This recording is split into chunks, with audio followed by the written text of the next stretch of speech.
A young perspective on hot-button issues around the world. This is The Hub. This year marks the 80th anniversary of China's victory in the War of Resistance against Japanese aggression. A hard-fought struggle for China's survival and a key part of the global fight against fascism. Yet, this chapter of history has quickly become a forgotten war in many parts of the Western world. And for that matter, China has been, to borrow then Oxford, now Harvard scholar Rana Mitter, this forgotten ally. How has that come about? What exactly happened 80 years ago? And what crucial lessons must be learned today? There's a real Eurocentrism to Western, and I mean English language writing, mostly from the US and the UK, where it's very victor-centric, victory-centered, claiming a moral superiority because of what their great-grandfathers did. That is being used politically by everybody. China's entry into the global World War II story is something that's really only a couple of 2 or 3 decades old, perhaps at best, because it just hasn't been brought into that. As China rises peacefully and the global South gains greater influence, now is the time for more people around the world to look beyond historical blind spots and understand the truth about the Eastern Front of World War II. To begin with, China was widely documented to be the first nation to resist Japanese militarism and aggression. It fought the longest and suffered one of the heaviest losses and casualties. In September 1931, Japan launched the September 18th incident, an offensive on the Chinese people. With the Chinese people's fierce resistance, the global war against fascism began. That was, by the way, 8 years before the war in Europe and 10 years before the Pacific War. Despite facing a militarily superior enemy, the Chinese people stood their ground with unyielding resolve, ultimately achieving victory after 14 years of resistance. At the height of Japan's invasion and China's defense, over 4 million troops were committed from both sides.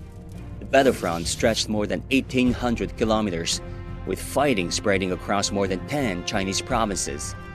The war zone spanned approximately 1.6 million square kilometers, affecting over 400 million Chinese people. More than 35 million Chinese soldiers and civilians were killed or wounded during the war. Based on 1937 estimates, China suffered over $100 billion in direct economic losses and more than $500 billion in indirect losses.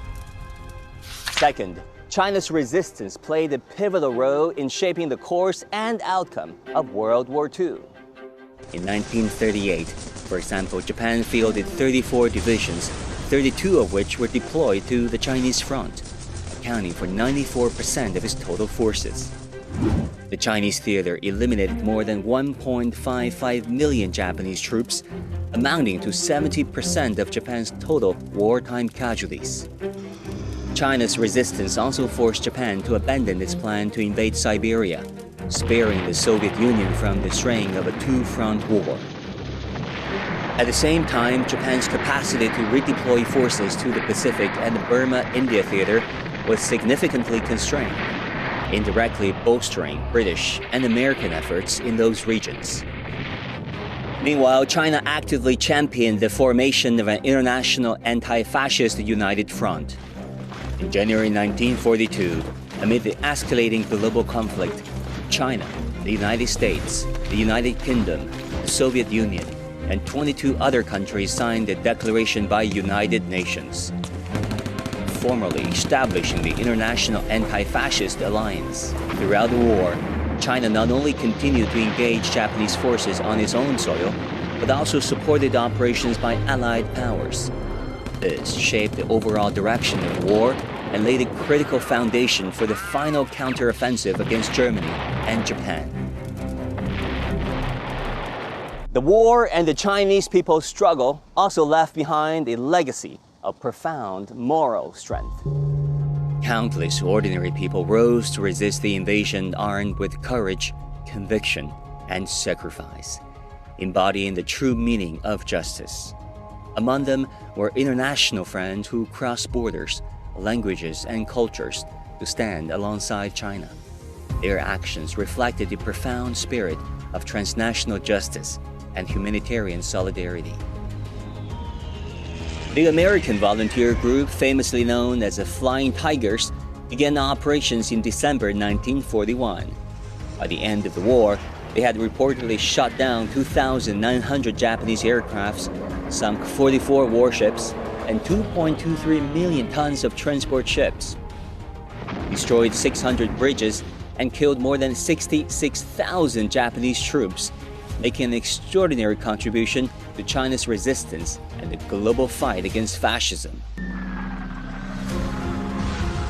In 1937, during the Nanjing Massacre, German businessman John Rabe helped establish the Nanjing Safety Zone, saving the lives of more than 250,000 Chinese civilians.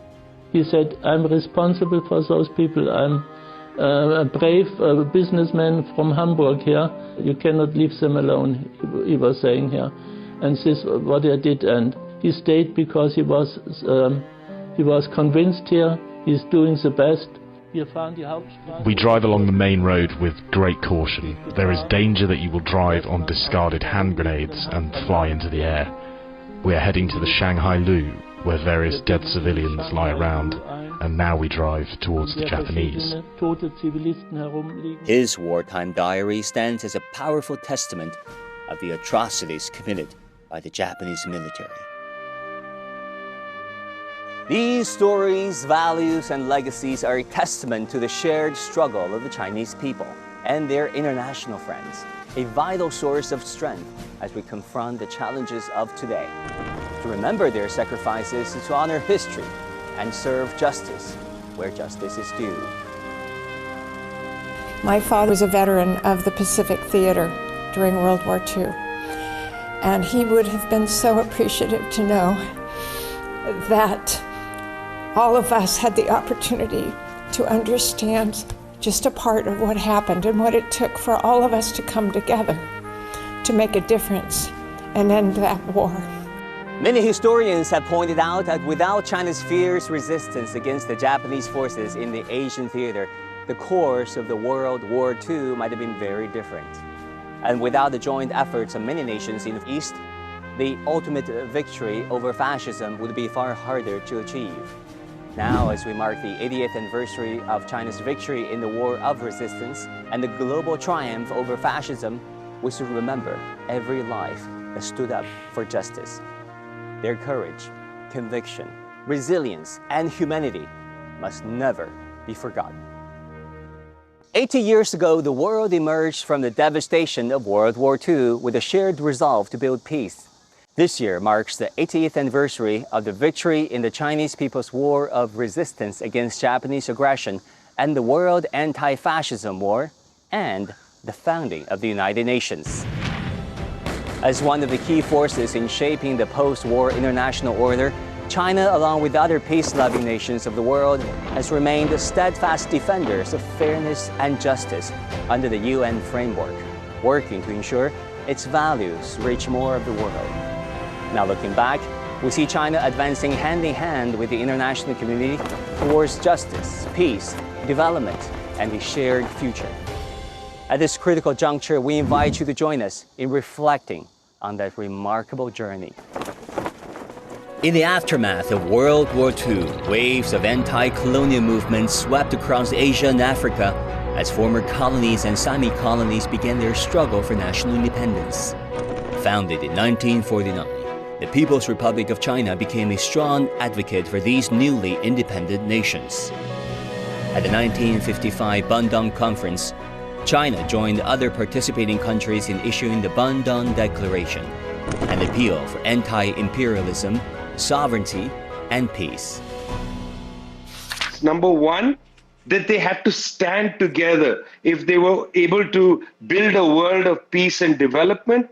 And secondly, they understood that to build this world of peace and development, they needed to collaborate because most of these countries simply didn't have the resources to develop themselves. Their resources had been stolen from them. They didn't have the wealth, they didn't have the technology. When the British were finally thrown out of India, the literacy rate was only 12%. So they needed each other to share skills, to share expertise, to have understanding as they move forward to build a new world. So this unity at Bandung was really crucial.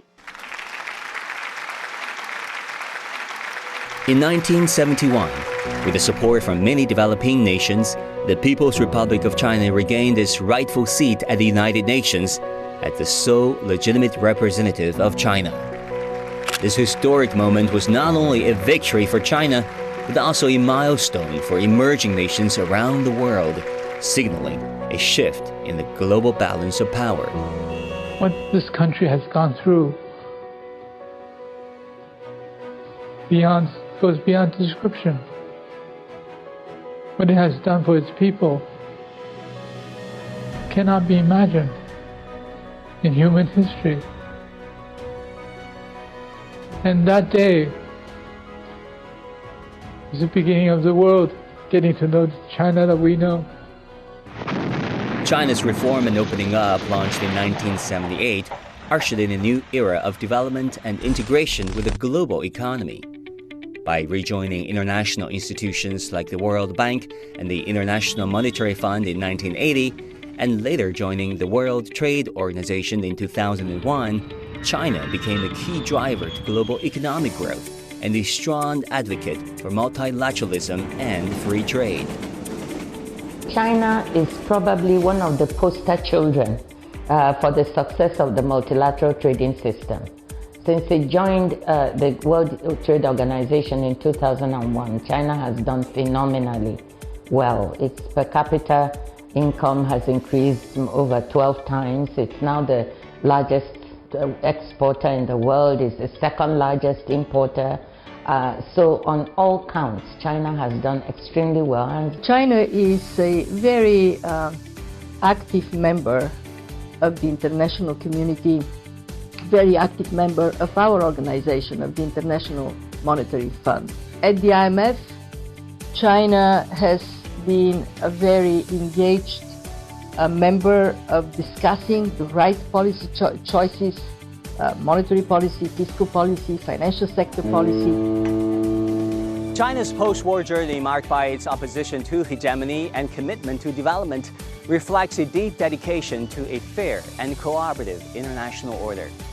Guided by the principles of the UN Charter, China continues to uphold the rights of developing countries and promotes global cooperation, embodying its role as a responsible major power. I think it is crucial to propose initiatives for global governance. Today, we have somehow reached a dead end regarding global governance, as it is facing obstacles and often lopsided. In response to the question of what kind of world to build and how to build it, China has put forward the vision of a community with a shared future for humanity. To tackle global development challenges, address security dilemmas, and promote mutual learning among civilizations, China has introduced the 3 global initiatives on development, security, and civilization, offering strong support for building this shared future. Amid a new wave of global development, through platforms and mechanisms based on equality and mutual benefit, the global community is achieving new progress in this endeavor. Together with neighboring countries and fellow developing countries, China is embarking on a new journey of modernization, offering fresh guidance and direction for global development.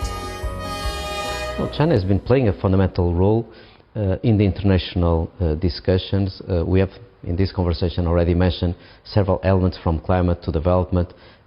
I think that the commitment of China on multilateralism is key. The world needs more global coordination and reinforcement of multilateralism. So I think that this approach is fundamental, and obviously China plays a vital role. 80 years after World War II, the very values once defended through great sacrifices are now facing renewed challenges.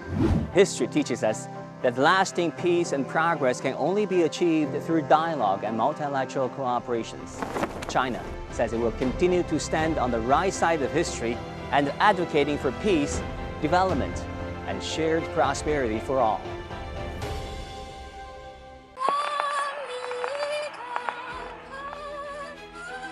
In the years of resistance, music carried the spirit of a generation. Songs that inspired then and still resonate now. Let's revisit that time through these timeless melodies and see how their legacies endures.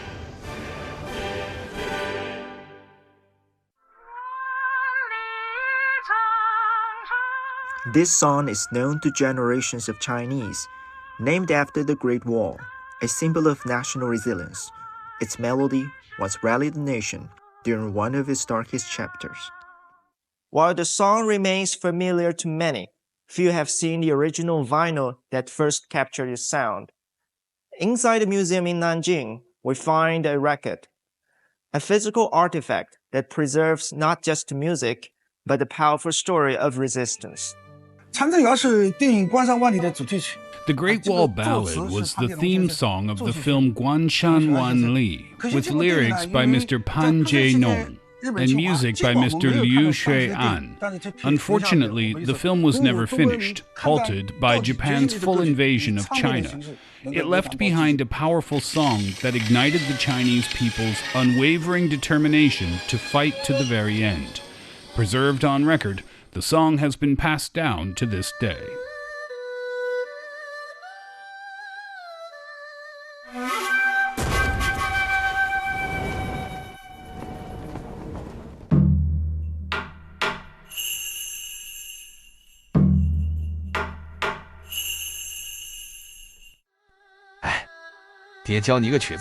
How about I teach you a song, daughter?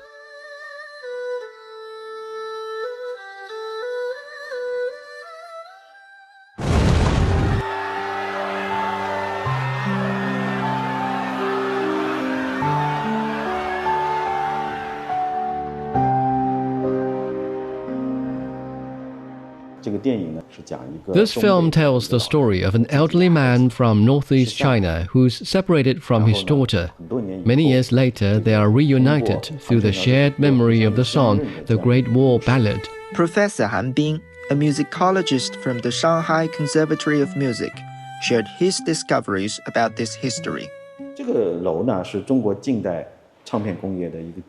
This building stands as a witness to the rise of China's modern recording industry. In 1932, the renowned Ren Guang, also a member of the Communist Party of China, came here to serve as director of the music department at Pathé Records.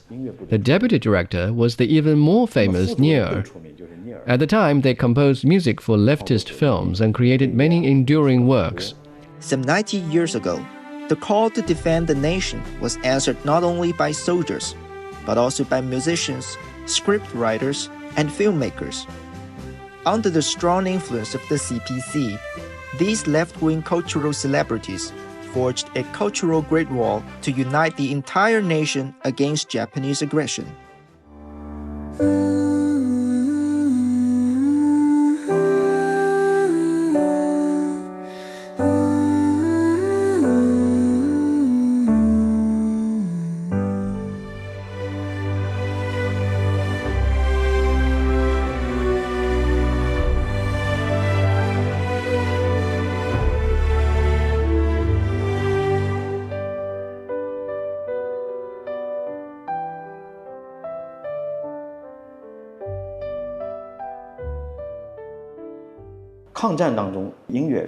During the war, music became a powerful tool to unite people. As Feng Zikai, an influential Chinese painter and cartoonist, once said, a line that has stayed with me: wherever there are people, there are songs of resistance. For Chinese people, no matter how far they traveled, home remained the center of their thoughts. When the nation stood on the brink of life and death, China was beating with two hearts, one within its borders, the other far beyond. Songs became the vital thread connecting those two hearts. Nanyang was a very important cultural front. In 1939, Ren Guang arrived in Singapore and through radio broadcasts and various forms, including choirs and performances by singers, helped rally support for the war effort. Weng Jiagui was among more than 3,000 overseas Chinese who returned to drive along the Burma Road. He once said that in Nanyang, songs like the Great Wall Ballad were like the rallying bugles. My hometown, Hainan, fell to the Japanese occupation around November 1938. By then, the Japanese invaders had occupied more than half the country. The sorrow captured in the film Guanshan Wanli and the Great Wall Ballad found a deep echo among overseas Chinese like Weng, who shared the anguish of losing their homeland. Every individual bears responsibility for the country's fate. When the nation is in crisis, those with money contribute financially, those with strength offer their efforts. We had no money to give, so we gave our labor instead. So responding to Miss Tan Kah Kie's call, we returned. By the war's end, nearly half of them never made it home. Yet the heroic deeds are etched into this land's memory and will never be forgotten. Even today, in a time of peace, the Great Wall's spirit of national unity is still something we must cherish, and I believe young people will cherish it too. In 1995, Zhou Xiaoyan returned to the Great Wall and sang it once more, her voice carrying the song's spirit into a new era.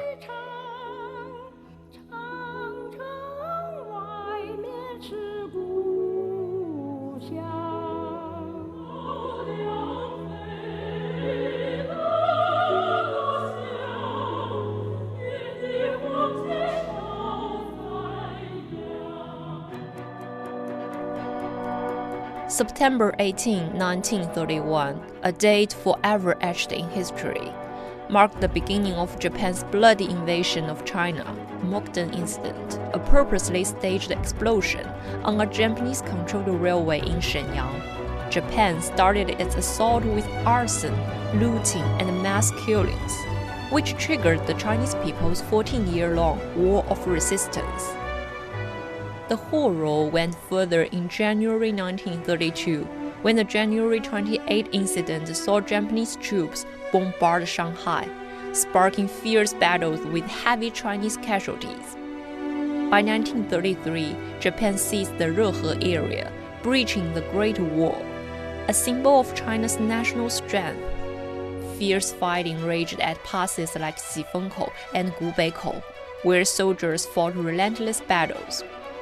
Towns fell, sovereignty was trampled, and the nation laid under the shadow of imminent extinction. Moved by the bravery of resistance fighters, playwright Tian Han penned a film outline in 1935, including a powerful set of lyrics. Tian Han once told his family that he pondered these words for a long time. We who refuse to be slaves means we Chinese will be masters of our own destiny, unwilling to bow to foreign aggression. Build our new Great Wall with our flesh and blood. The Great Wall symbolizes the spirit of the Chinese nation, unity, resilience, and relentless progress. The Chinese nation is at its most critical time, conveys a sense of imminent extinction. The phrase, millions of hearts with one mind, expresses that united, the Chinese people can overcome any enemy or challenge. Brave the enemy's gunfire reflects the courage and mettle of the Chinese people. Inspired by Tian Han's words, composer Ni Er completed the score in 1935, just months before his untimely death at 23. The song became an iconic film theme.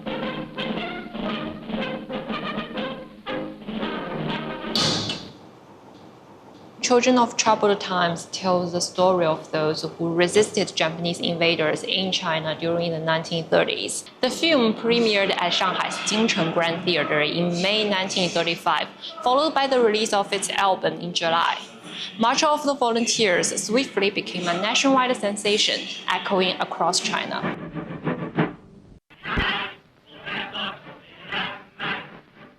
Stirring and resolute, the song voiced the Chinese people's will to sacrifice for national liberation. Soldiers sang it on battlefields to rally for combat. Students sang it in schools to inspire resistance. It was instrumental in the fight against the Japanese aggression and resonated as a symbol of hope during the global struggle against fascism. After the March of the Volunteers was completed, Ren Guang and Liu Liangmo took it abroad, teaching and spreading its message. Malaysia guerrilla forces adopted it as their anthem. On American streets, people whistled and tuned. It was also sung beneath the Eiffel Tower. A 1940 concert in the US saw world-renowned singer Paul Robeson perform the song in Chinese in front of a crowd of 7,000, making a huge impact.